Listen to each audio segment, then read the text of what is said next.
What's the creepiest unsolved mystery?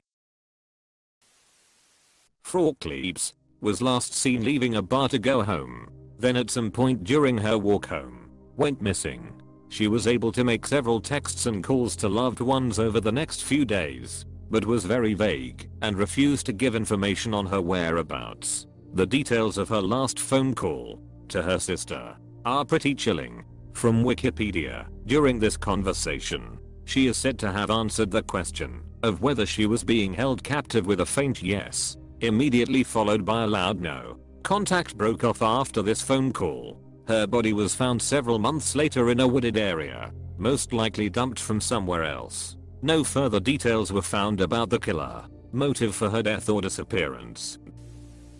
On Thursday, December 12, 1985, a toddler was spotted wandering unaccompanied around a Kmart department store in Spanaway, Washington with no parent or guardian in sight. When authorities tried to coax information out of her to help locate her parents, the only piece of information she was able to give was, "Mommy is in the trees." A photo was placed in the local newspaper, and the toddler was soon recognized as Crystal by her maternal grandmother Louise Conrad, who took her into her care, later saying that Crystal appeared shaken and disturbed, perhaps by something she had seen. So where was Mommy? About 2 months later, the body of Diana Robertson, Crystal's mommy, was discovered deep in the forest around Elbe, Washington with 17 stab wounds and a tube sock tied around her neck. Nearby, an abandoned 1982 Plymouth pickup truck was discovered covered in bloodstains, and with a handwritten note on the dashboard simply saying, "I love you, Diana." This truck belonged to her partner, Mike Reamer, an outdoorsman and trapper, who often spent time in these woods. Mike, however, was nowhere to be found. Initially, the police believed him to be responsible for Diana's murder just 2 months prior. On October 19, 1985, Mike had been arrested and cited for domestic assault and malicious damage after allegedly kicking in a door at her apartment, throwing her to the floor, and rubbing her face in the carpet. They also connected her murder to a double murder that had occurred in the same woods 4 months earlier. A man named Stephen Harkins was found shot to death in his sleeping bag, while his companion, Ruth Cooper, was found strangled 2 months later. Both had a tube sock tied around their neck. So was Mike a serial killer? He had apparently been in the woods at the very time that Harkins and Cooper were murdered, and certainly knew how to navigate the tricky terrain. But with no trace of him, there was no way to tell for certain. Over 20 years later, on March 26, 2011, a hiker discovered a partial human skull in the woods off of State Route 7 in Lewis County near Mineral, Washington, about a mile from where Diana's body had been found. Subsequent analysis revealed that it was indeed Mike, and that he was a likely homicide victim himself. So 4 murders in the same woods by an unknown assailant. The question remains, how did Crystal find herself wandering around the Kmart over 30 miles away? She must have been driven there and dropped off, presumably by the serial killer. Crystal must have spent a silent 45-minute drive in the car with the very person who killed her parents, with no memory of the event.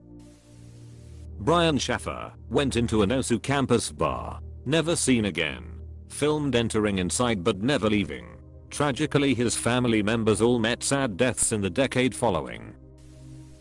Kieran Horman, stepmom took him to school, walked around the science fair in the gym, then he went to class. Has not been seen since. He was in the school. Come on now. It's been over a decade now. I have a Google alert on his name for updates. His dad's friend came into our store in Eugene to pass out flyers 3 years ago. His expression was extremely solemn and serious the entire time, making sure we saw the handwritten phone number on the flyers, so we could call in case we found out anything. We had never heard of the child and didn't realize at first it was a case from a decade ago. His family will never stop looking.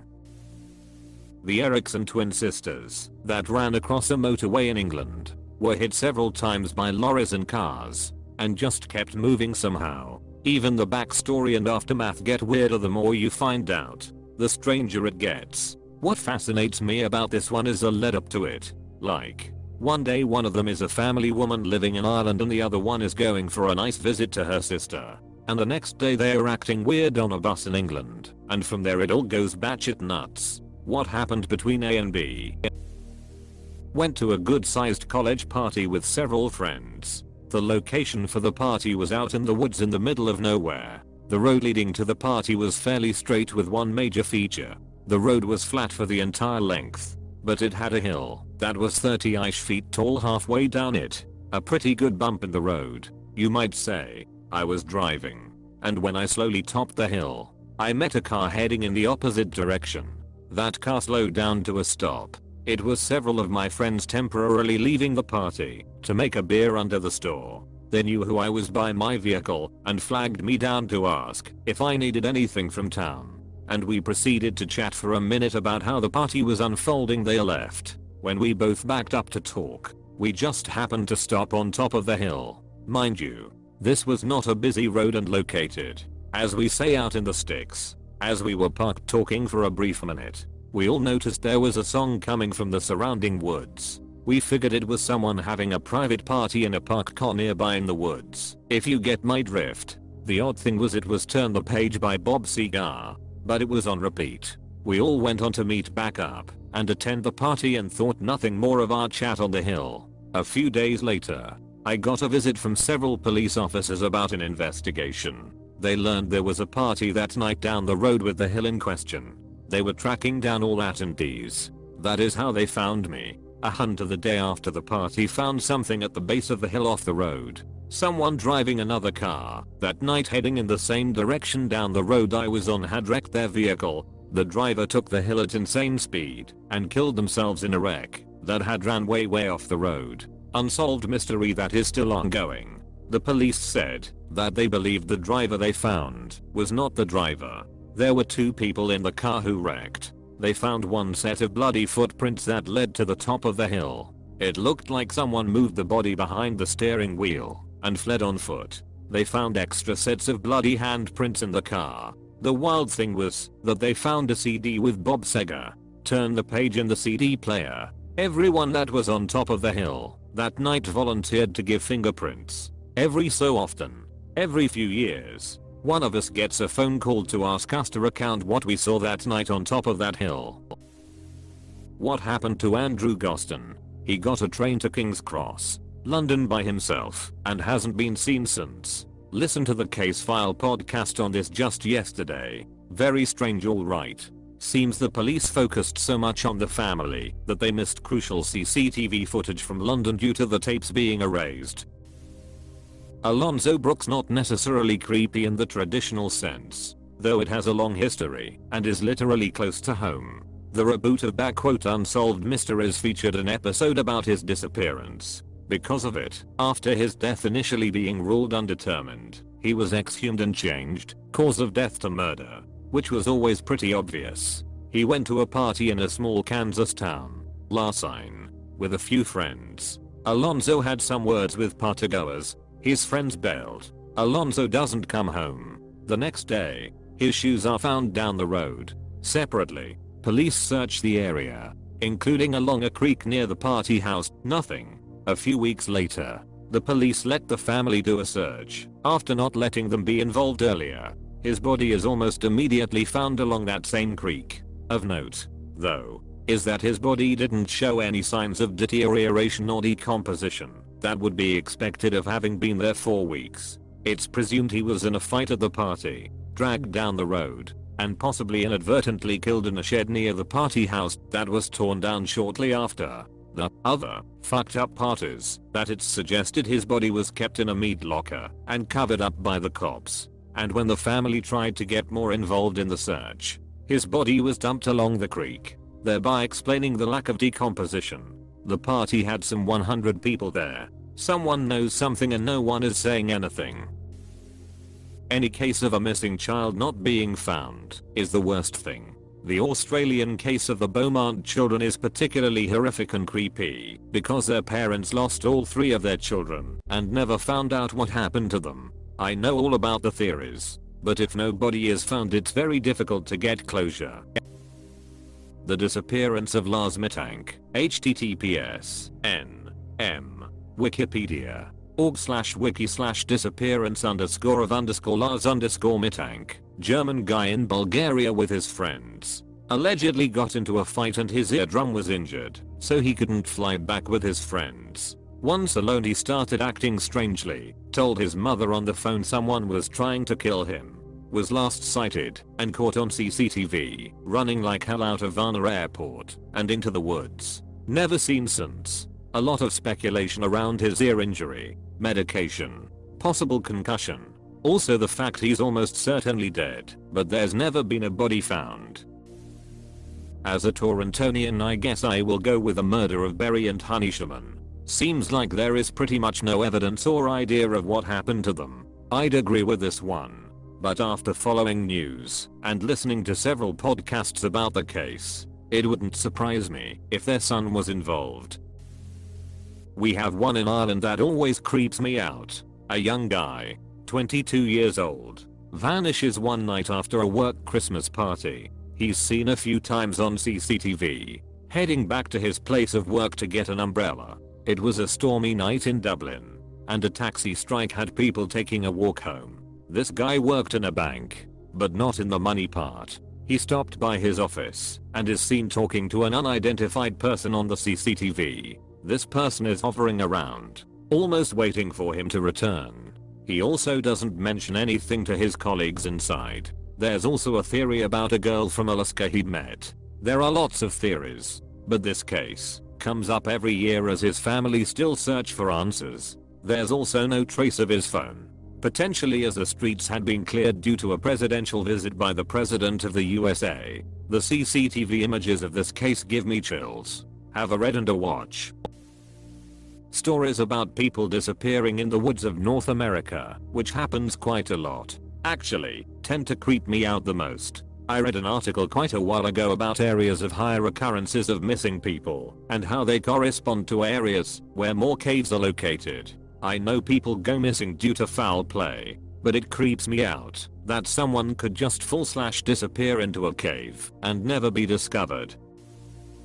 Mr. Cruel, the child rapist, abductor and eventual murderer who was active in the late 80s and early 90s in the East and Melbourne suburbs.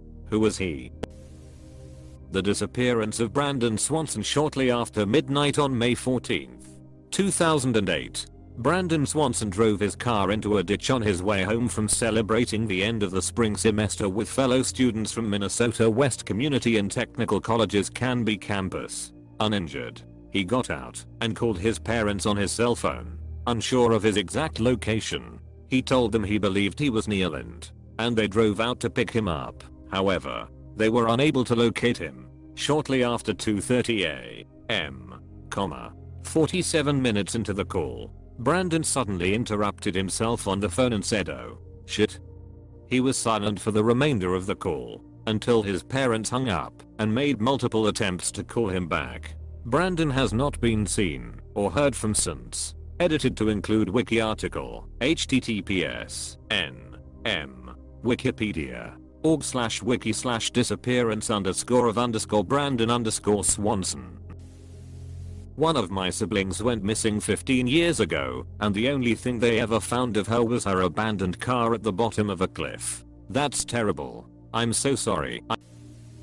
Janice Pocket. About 50 years ago, Janice Pocket and 5 other girls and young women went missing in court, all around the same area. I'm going to focus on Janice, as I know her sister and more about her story. Story can also be found on True Crime. 8-year-old Janice Pocket went missing July 26, 1973. She was last seen in navy blue shorts with a design and blue and white striped jersey, on a bike ride with her mom and her sister. Janice noticed a butterfly. It was dead and in perfect condition. When she got home, she told her mother about the butterfly and asked to go back and grab it. Her mother agreed as it was only about a half mile away from their house. Her mother sent her with an envelope and told her to be back quickly. Many assume she was abducted before she got the butterfly, as the bike and envelope were found. The butterfly wasn't in the envelope. Her mother found her bike about a half hour later when she started to get worried. 50 years later, and the case is still being worked on. A mystery. Many investigations have been done, To find out more, Google Janus Pocket or listen to the Paper Ghosts podcast by True Crime. Bryce Laspisser, https://thecrimewire.com/truecrime/the unexplained disappearance of Bryce Laspisser. Missing person Bryce Laspisser, Wyke away in college. He started exhibiting some troubling behavior and his parents were worried about him. He said he would drive home from college and that he had a lot he needed to talk about. On the way home he pulled over like 3 separate times and just sat there for hours. At some point about halfway home he ran out of gas and a roadside assistance employee delivered gas to him at 9 AM. By noon, when he still hadn't arrived home, his mom called the insurance company and was able to contact the roadside assistance employee and have him check on Bryce. He found Bryce in the exact same spot where he had delivered gas to him hours earlier. He had Bryce call his mom, and Bryce said he would be home by 3 PM. At 6 PM, he is still not home, and his parents report him missing. The police find Bryce just 8 miles away from where he was previously sitting. He seems fine. They leave. He still just sits there. Again, the roadside assistance employee checks on Bryce and finds him in the same spot the cops left him hours earlier. Anyway, after a lot of that, when he does finally start heading home, he crashes the car off a cliff. It was found he accelerated while descending the hill, so they think he crashed on purpose. Police find the damaged vehicle, no Bryce, and he is never seen again. Mr. Cruel, https://althadsinteresting.com/mrcruel. I grew up in the area and my cousins had a vague theory he was their former neighbor. This is one unsolved case that will always play on my mind. What made your cousins think that? I'm from Vic too, and he's always terrified me. Not the creepiest, but my sister told me about it a few days ago, and I've been thinking about it ever since. I don't have a lot of details. It's a friend's coworker.